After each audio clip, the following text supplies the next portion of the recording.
bagi waktu ini bersama kita iaitu Exco Kesihatan dan Anti Dadah Melaka Dr. Muhammad Akmal Saleh bagi mendapatkan gambaran yang lebih jelas mengenai situasi banjir di Melaka ketika ini.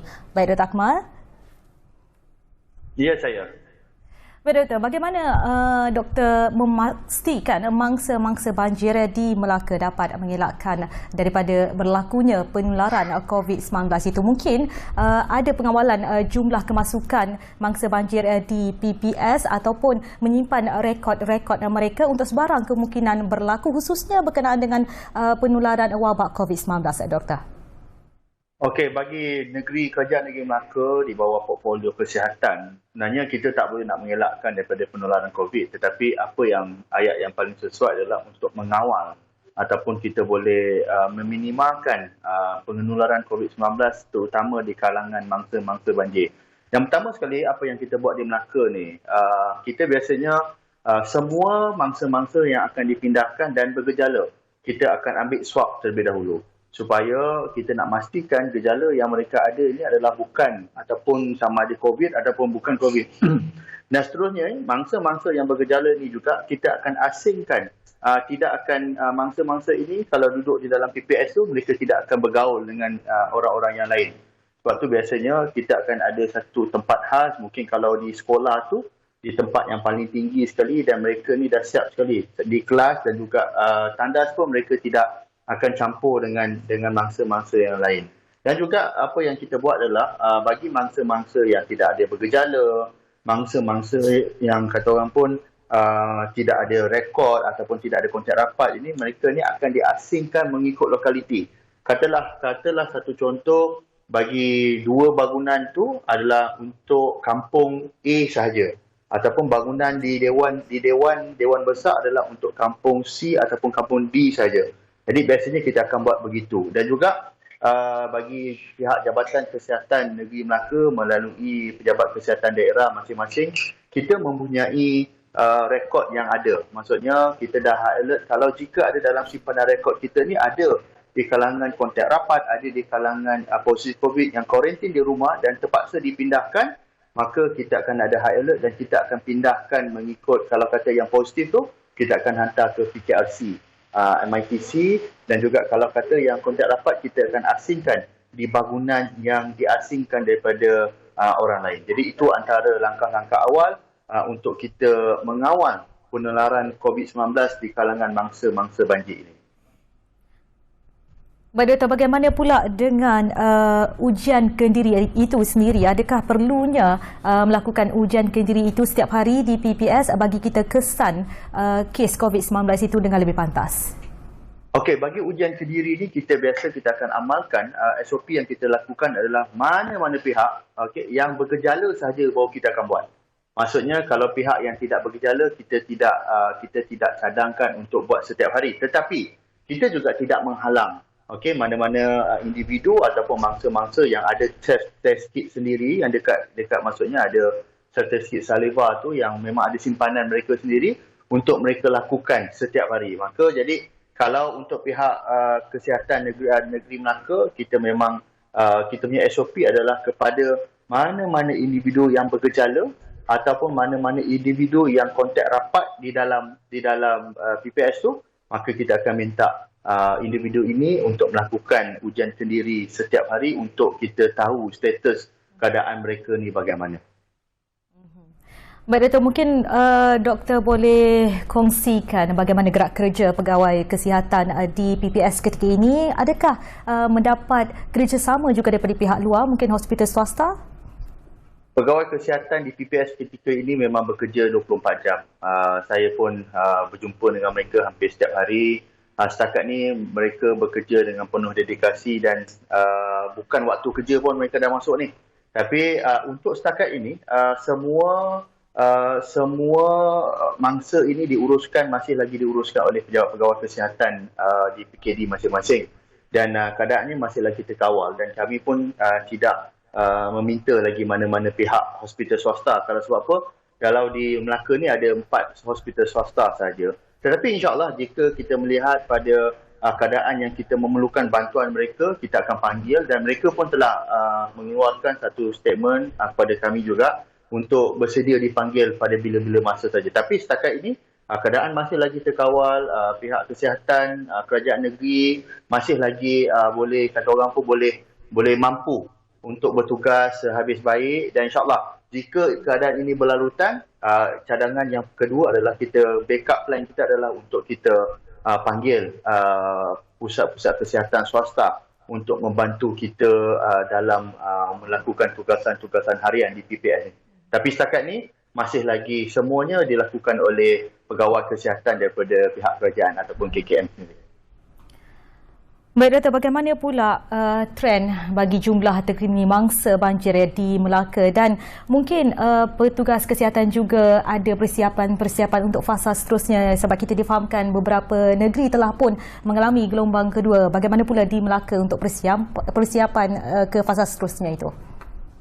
Untuk persiapan seterusnya, of course kita ada persiapan, terutama kalau kita lihat ni bukan, kalau bila mangsa banjir ini kita bukan melihat dari segi jumlah COVID, jangkitan COVID, tetapi kita kena melihat dari segi jumlah kes-kes penyakit yang kata orang pun penyakit bawaan air yang lain, seperti contoh leptospirosis. Di Melaka juga kita telah untuk persiapan untuk mengelakkan jangkitan ini, kita telah memberi taklimat, dan hari ini juga saya akan beri taklimat sendiri kepada mangsa-mangsa dan petugas untuk kita ada prophylaxis treatment untuk mengelak daripada jangkitan kencing tikus ni. Jadi kita juga dah bagi antibiotik, kita bagi antibiotik kepada semua mangsa dan juga petugas supaya jangkitan kencing tikus ini berjaya kita kawal dari peringkat awal. Supaya sebab apa? Kita sedia maklum, dalam keadaan yang banjir kita duduk dalam air lebih daripada 3 jam, air pun kotor. Jadi risiko untuk jangkitan kencing tikus ini amat tinggi. Jadi untuk standby kita dah ada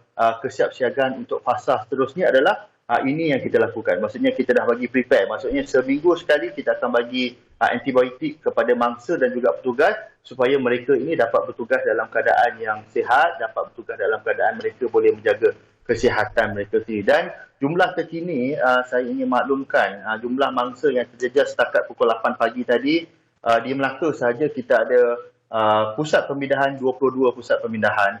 Dan juga jumlah mangsa meningkat sedikit sebelum mangsa yang sebelum ini, iaitu daripada 2,429 hari ini tepat jam pukul 8 sehingga 8 pagi tadi meningkat sebanyak 2,537 orang seluruh Melaka, melibatkan jumlah pusat pemindahan sebanyak 22 pusat pemindahan. Baik Doktor, difahamkan Doktor terlibat aktif dalam mengelolakan mangsa-mangsa banjir di Melaka. Mungkin Doktor dapat melihat sendiri apakah perkara yang perlu ditambah baik dalam pengurusan banjir di setiap negeri agar keselamatan mangsa banjir itu lebih terjamin pada masa akan datang. Saya setuju, kita ada beberapa perkara yang kita lihat perlu ditambah baik, terutama dari segi kesiapsiagaan mangsa itu sendiri. Sebab kita lihat ramai di antara mangsa ini tidak ready untuk menghadapi mangsa bencana. Jadi sebenarnya perkara yang kita boleh tambah baik, kita boleh ambil contoh apa yang berlaku di US ataupun United States, mana dia ada FEMA. Iaitu FEMA ni dia ada bulan, setiap tahun bulan 9 adalah bulan kesiapsiagaan. Maksudnya masa bulan kesiapsiagaan kita dah boleh expect biasanya banjir yang berlaku ni sama ada hujung tahun ataupun awal tahun. Jadi kita dah siap siaga. Siap siaga dari segi kesihatan, kita dah tahu kit-kit kesihatan apa yang kita boleh lakukan. Dari segi kesihatan juga kita dah tahu, kita dah ada data berapa orang terlantar dekat kampung ni, berapa orang sakit dekat kampung ni, berapa orang yang mempunyai perhatian yang lebih pada setiap kampung. Jadi kalau jika ini boleh diasimilasikan, maksudnya kesiapsiagaan ini bermaksud kita kena bersedia dari pelbagai aspek. Bukan saja kesihatan tapi dari segi aspek ekonomi, dari segi aspek fasiliti. Jadi kalau kata kita boleh alertkan kita punya penduduk kampung kita boleh alertkan, dan juga kita kena start ni. Saya percaya Jabatan Meteorologi ada keluarkan statement mengenai ada hujan lebat, akan ada air pasang surut. Tetapi kenyataan ini kadang-kadang tidak sampai kepada rakyat. Dan kalau kita nak expect untuk rakyat buka Jabatan Meteorologi, saya rasa mungkin ada yang buka, tapi hanyalah segelintir saja. Tapi saya nak minta, dari segi komunikasi, kita kena alertkan. Walaupun itu sekadar ramalan, Tetapi jika kita alertkan kepada penduduk-penduduk kampung, penduduk-penduduk di sekitar bahawa bulan ini akan berlakunya banjir, kemungkinan akan berlaku banjir besar disebabkan hujan lebat dan juga air pasang surut. Jadi ini akan menyebabkan rakyat lebih berhati-hati dan lebih bersedia awal. Sebab apa? Bila kita tak bersedia awal, inilah kita lihat bila kita tengok pada mangsa-mangsa, mereka suka kata, doktor, rumah saya habis. Jadinya, yalah, dia pun tak jangka dalam masa 2-3 jam saja air naik begitu cepat. Tapi kalau ini semua, kalau kita boleh siap sediakan lebih awal, saya percaya jumlah kerosakan ataupun bencana ini berjaya kita dapat kurangkan. Mungkin kita tak boleh nak halang semua, tapi sekurang-kurangnya kita boleh kurangkan kepada 40-50% jumlah kerosakan itu pun dah amat bermakna. Jadi sebab tu saya kata untuk next forum ataupun next agenda yang boleh kita boleh kata orang pun boleh memberi tambah baik adalah kita kena siap siagakan. Kita kena bagi tahu pada rakyat bahawa orang-orang di bawah supaya bulan ni ada ramalan hujan lebat dan juga mungkin kemungkinan banjir akan berlaku. Jadi bila rakyat dah tahu lebih awal, maka dia boleh prepare lebih awal. Prepare mungkin dia nak simpan barang-barang di tempat lain. Mungkin pada ketika itu dia nak siapkan kit-kit kesihatan dia, kit-kit makanan dia supaya ini kalau jika ramalan itu tepat dan berlaku, maka mereka boleh bersiap siaga dari awal dan jumlah kerosakan ataupun akibat bencana ini dapat kita kurangkan. Dan juga inilah yang amat penting. Sebab tu kalau kita lihat juga di pusat-pusat pemindahan kita pun masih lagi sebab ialah of course kita pindah di Dewan Orang Ramai, di sekolah-sekolah. Yang saya lihat adalah dari segi pertama penggunaan toilet. Jadi penggunaan toilet ni kalau kata kita dah tahu, mungkin kita di setiap sekolah tu mungkin kita boleh tambahkan lagi toilet-toilet. Kan? Sebab apa? Betul. Kalau kata tidak, nanti dia akan jadi masalah pada orang. Sebab bila ramai orang di dalam satu tempat, jadi penggunaan toilet tu adalah minimum. Jadi dia akan masalah kepada mangsa-mangsa yang terlibat tu. Baik, betul tu. Terima kasih Dr. Muhammad Akmal Saleh atas kesudian bersama dengan Bulletin Bernama.